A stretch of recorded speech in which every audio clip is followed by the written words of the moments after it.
That day at the U.S. Senate, something very big happened. A meeting was going on where important people called senators were talking. These are people who help make laws and rules for the country. One of the senators was Adam Schiff. He's from California. Another senator was John Kennedy, who is from Louisiana. Everything seemed normal at first, but then something very surprising happened. Senator Schiff got angry. He said some very mean words to Senator Kennedy. He called him a thug, which means a bad and rough person. He also said Kennedy was just putting on a silly show. Everyone in the room gasped. That means they were shocked and made a noise like, "Oh!" People stopped moving. It got super quiet. Even the people who worked there froze, like statues. But Senator Kennedy didn't get mad. He didn't yell. He just smiled a little, like he knew something Schiff didn't. Then he leaned into his microphone to speak. He said in a calm and strong voice, "Senator Schiff, where I'm from, being called a thug by someone like you is actually a compliment. That means he wasn't hurt by the insult." Then Kennedy said something powerful. He told Schiff that while Schiff spent time talking about Russia and big news stories, the people in his own state were suffering. He said many people in California don't have homes. Some live under bridges or in tents. Some kids grow up sad and without hope. And veterans, people who used to be in the military, don't even have good food to eat. The room was silent. Everyone was listening carefully. One person dropped their pen, and you could hear it clearly because everything else was so still. Senator Kennedy didn't stop there. He spoke even more clearly. He said, "You have no right to call me a thug. Not when you talk about justice, but let people in your own home suffer."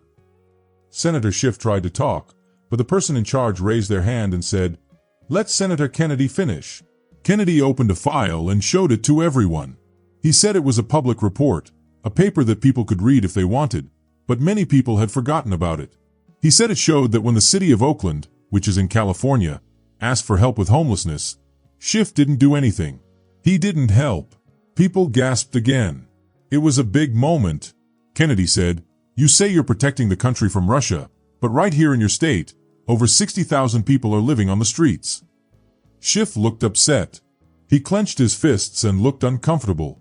But Kennedy kept going. He said Schiff had told everyone on TV that there was proof that President Trump worked with Russia. But in private meetings, Kennedy said, Schiff's team admitted they didn't have clear proof. A young woman in the audience listened closely. She had once written to Senator Schiff for help but never got a reply. She held her chair tightly. A reporter near her whispered, "That was a strong message." Then Kennedy's voice became softer.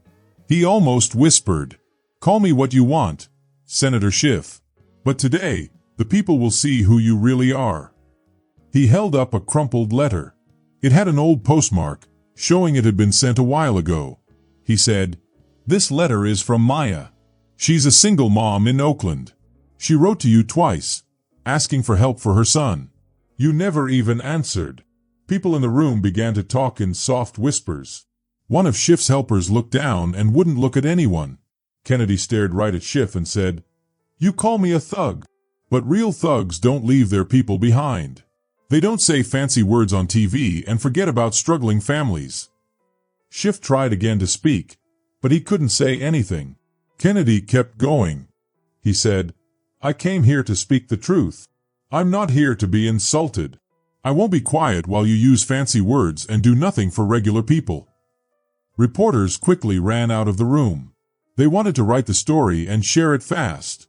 Soon, Kennedy's words were on every phone, every news show, and on the internet. A teenager in Oakland watched the video on his phone. He said, "He's talking for my mom." News channels talked about it all day.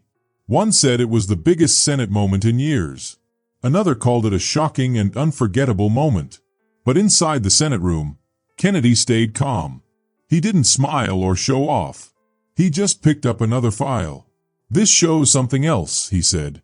"It proves that money meant to help small businesses in Oakland was sent somewhere else, right after your office made a phone call." Schiff looked even more upset. In the second row, a man who had written to Schiff many times for help started to cry. Tears ran down his face. Then Kennedy spoke again, softer this time. "Today," he said, "people finally hear the truth. The people in your state trusted you. But while strong mothers stand in long lines just to get food, you are on TV talking about democracy and justice." He looked sad. He said, "That's not being a good leader. That's betrayal." Schiff didn't say anything. His lips were tightly closed. Then Kennedy said something that made the whole room totally still. "This isn't personal. This is real pain," Kennedy said. "I grew up in Louisiana. I know what it's like to have nothing. To see your mom cry because she can't buy dinner. To see families go without help." He looked at Schiff again. "When you ignore the people who need you the most, just to be on TV, who will stand up for them?" A young reporter who used to live in Oakland started to cry too. Her microphone was still on, and she whispered, "I never thought a Republican could move me like this." Kennedy turned and looked at the audience. His eyes looked kind and serious. "This isn't just about Washington or fancy meetings," he said. "This is about moms in Oakland who have to bury their children because no one helped them, while their leaders are too busy talking on television." He took a deep breath. "In Louisiana, I've seen this pain too. Families who don't even have one meal a day. No one ever checks on them. And now," he said, "I see that same pain in the place you are supposed to take care of." Kennedy reached into his folder and pulled out a handwritten letter. "This is from an 11-year-old girl named Maya. She wrote to you twice. She begged for help. She wanted a better home for her grandma." He paused, then read the letter out loud. Maya wrote about her house full of roaches. No hot water. Her grandma was sick and couldn't climb the stairs. She begged for help. When Kennedy finished reading, many people in the room were wiping away tears. Then Kennedy said, "I came here today for Maya." And the room was completely quiet. No one spoke. Everyone just listened, thinking about the people out there who needed help and didn't get it. Schiff tried to stay calm, but his voice was shaking. He was almost crying. "Senator Kennedy," he said, "this is just a show. You're using sad stories about kids to make me look bad." But Kennedy didn't let him finish. He quickly pulled out a picture and showed it to everyone. It was a photo of Schiff smiling at an event in San Francisco. Schiff had been there talking about fixing problems in the justice system.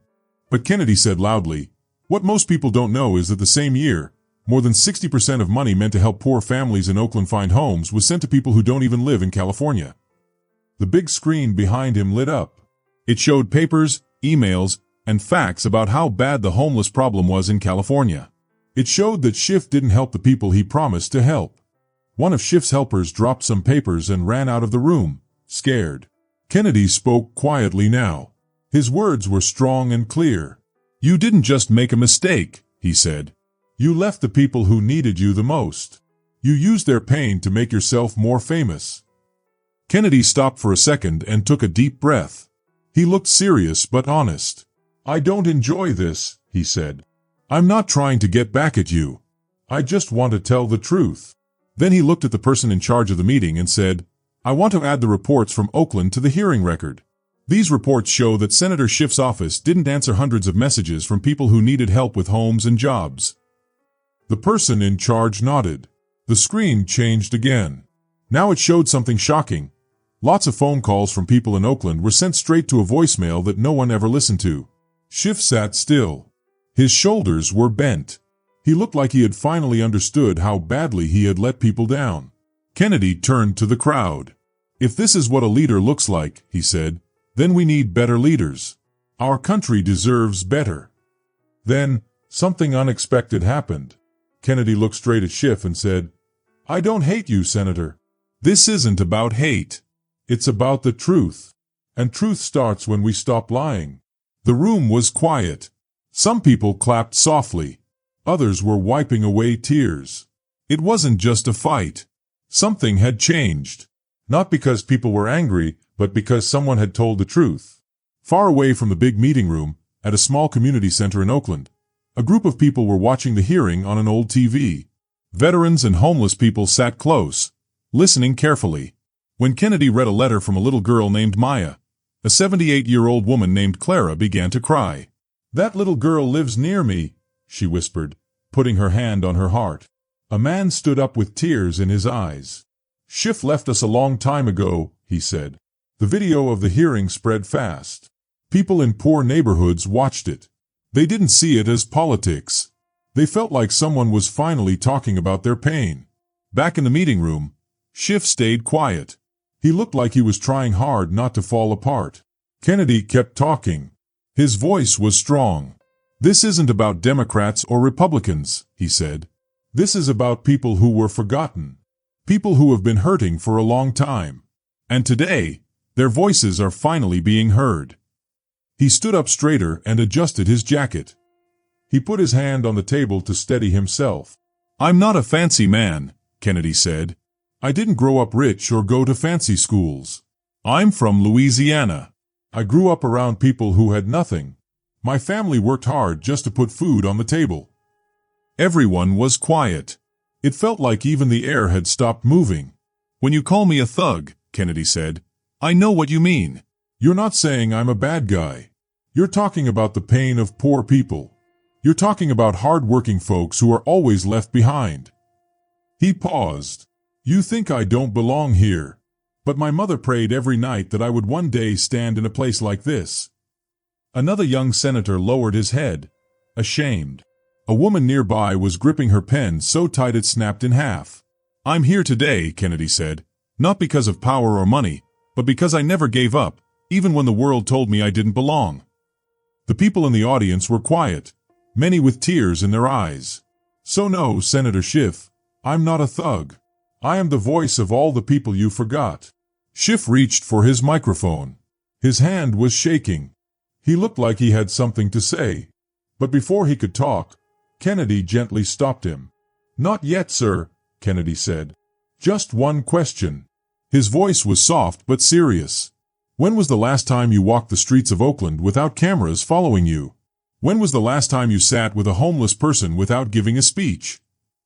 It was like a sword cutting through all the lies. Schiff didn't answer. He couldn't. Kennedy placed a photo in front of him. It showed Schiff at a memorial for a teenage boy named Jamal, who had been killed in a shooting. Schiff had made big promises to help stop the violence. But nothing changed. "You forgot him," Kennedy said. His voice wasn't angry. It was sad. "But his mother didn't forget you." The cameras captured Schiff's face. He looked shocked, and for the first time, ashamed. When the hearing took a short break, the hallway filled with people. Reporters, helpers, and audience members were buzzing. "Did Kennedy just end Schiff's career without even yelling?" someone whispered. A reporter from NBC stood frozen, watching the video again on their phone. Even people who didn't like Kennedy were moved. Not because of gossip or scandal, but because of truth. In a break room, two of Schiff's old helpers sat quietly. Their eyes were red from crying.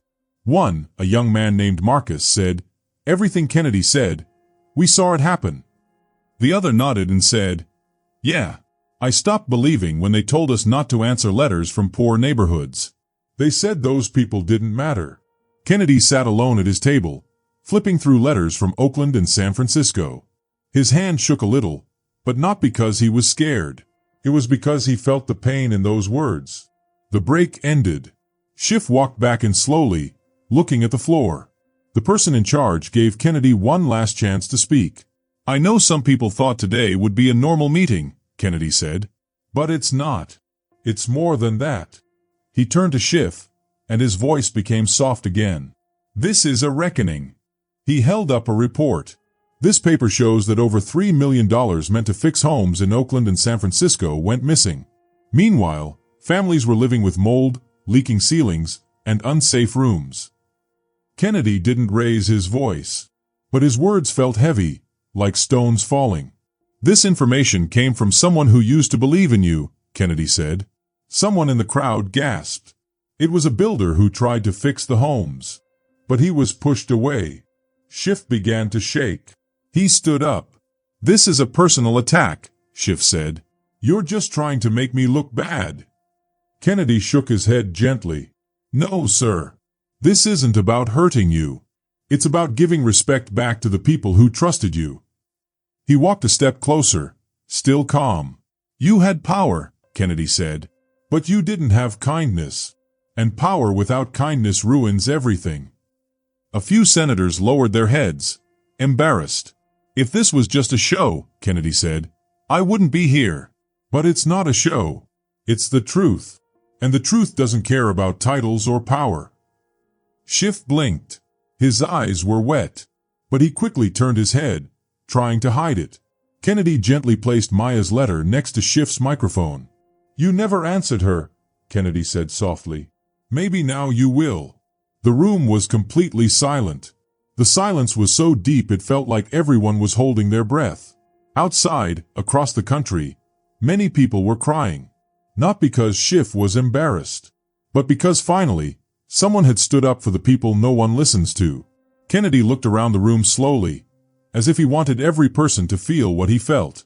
"I didn't come here to hurt anyone," he said. "I came for the people who believed in you. They deserve answers." He looked toward the crowd. His voice is full of feeling. "There's a woman here today named Mrs. Dorothy Fields," he said. "She is 68 years old. Last winter, her roof fell in during a terrible cold storm." The camera turned to a kind-looking older woman in the third row. She wiped away tears. Her face looked tired but strong. She called the senator's office 7 times. No one ever called her back. She came all the way from Oakland on a borrowed bus ticket.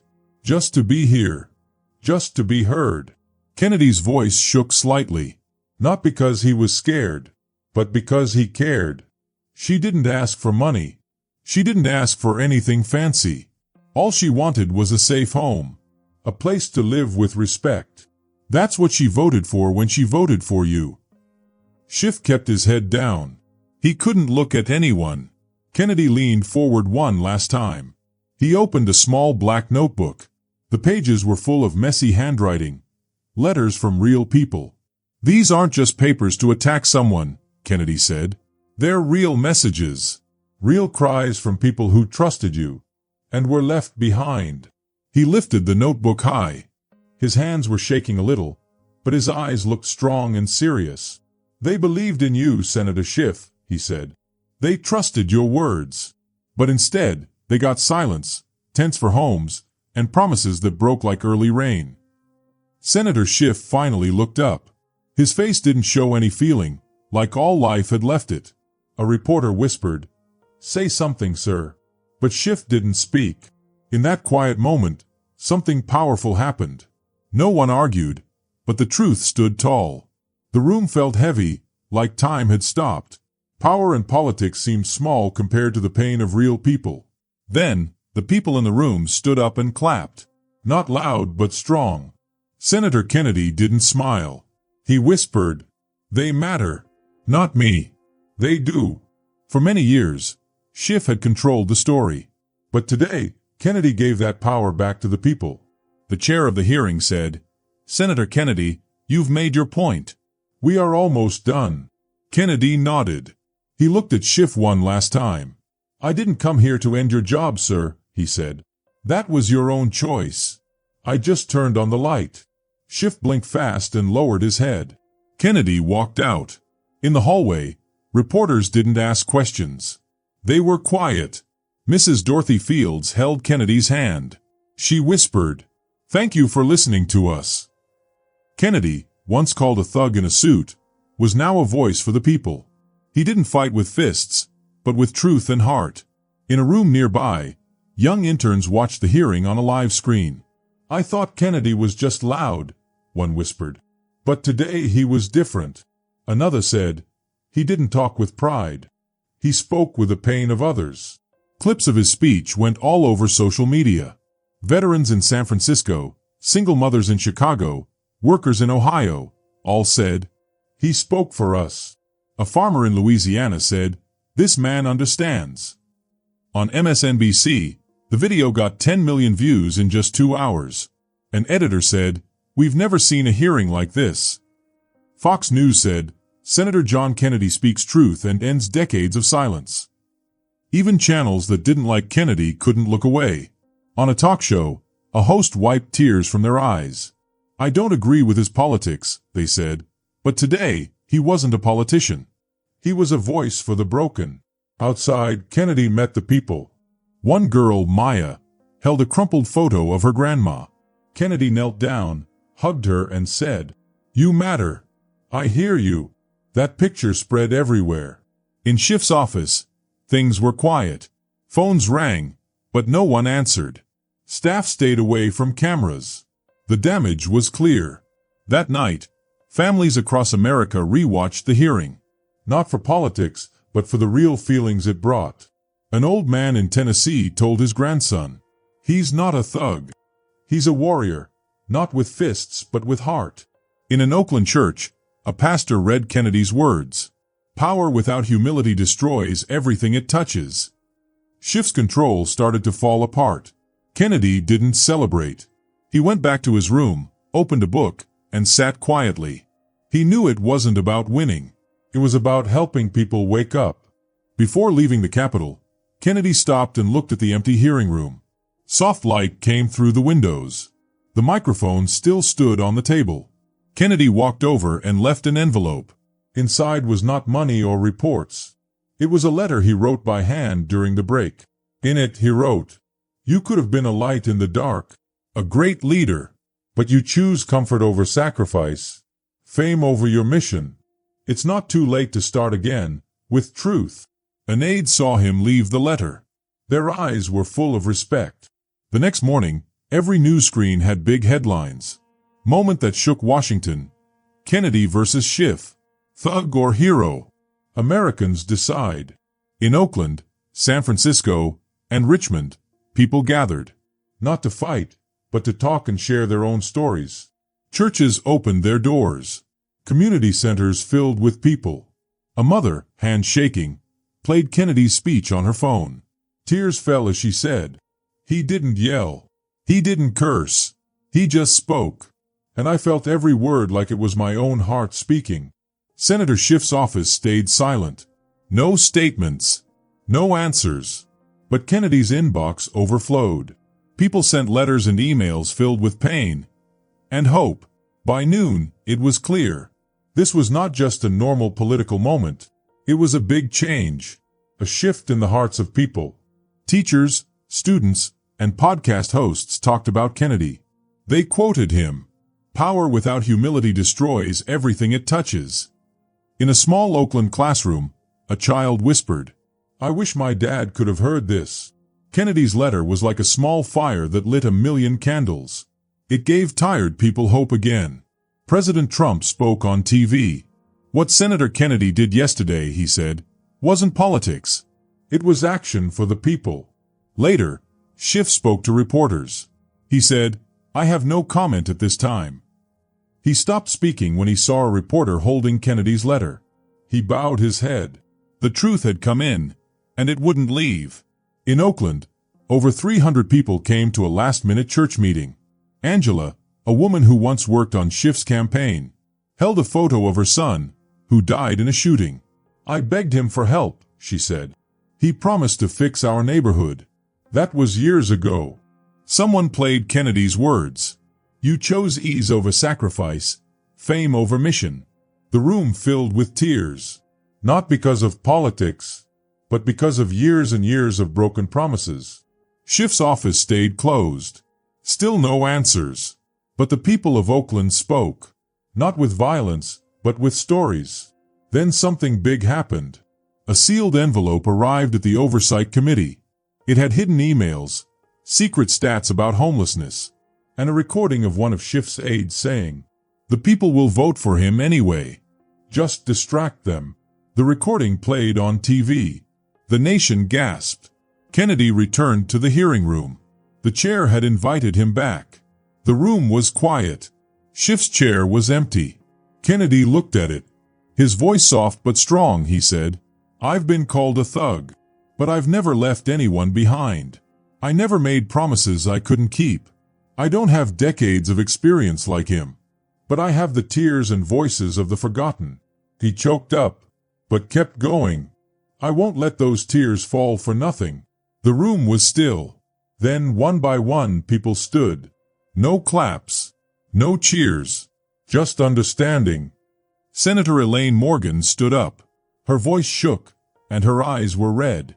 "I'm not here to praise Kennedy," she said, "but what he did today, This is real pain. The pain of people we've forgotten while chasing power. At that moment, party lines didn't matter. The chair said, voice heavy, "Today, we didn't see a political win. We saw a win for conscience and morality." The next day, murals appeared on buildings in Louisiana. They showed Kennedy's face and these words, "You may hold power, but we, the ones with pain, no pain lasts longer than politics." In Oakland, teens painted the mural on a community center. It became a symbol of hope. Investigators started looking into the documents Kennedy shared. The evidence was strong. It showed that the government had ignored the people. One of Schiff's closest aides spoke on TV. "We stopped caring about people a long time ago," he said. "No one was brave enough to speak up, until John Kennedy did." Social media lit up. People from every state shared their stories. For the first time, they felt seen and heard. Kennedy couldn't fix everything, but he saw the people, and that alone sparked hope. It made everyday people feel important again. That night, Kennedy sat alone. A small lamp glowed beside him. In front of him was a note. It wasn't signed, but the writing looked familiar. It read, "I don't expect you to forgive me, but now I understand. I'm sorry." It was a seed, not of winning, but of peace. The peace that comes from telling the truth. Kennedy gave a last statement to the press. "I didn't come to Washington to fight. I came to tell the truth.